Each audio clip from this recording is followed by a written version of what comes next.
So yun, sabi niya dito, bagay na bagay mo mag-video. Grabe, nandito ko sa Milabas. Ang banas-banas pala.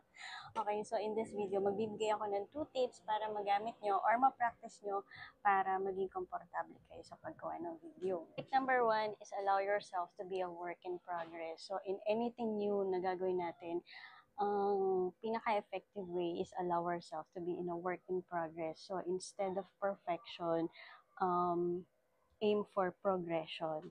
So if we want to manifest the next level of our confidence, ang makakapag-bridge ng gap is yung to continually practice. And that practice is gagawa ka ng gagawa ng video and i-adjust mo yung sarili mo the way na magiging komportable ka.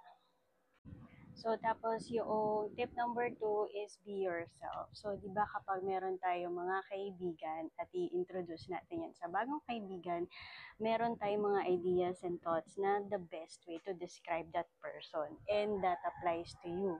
So, dapat i-embrace mo yung uniqueness mo, yung quirks, yung mga favorites mo, yung hobbies, and what makes you happy and what you are passionate about.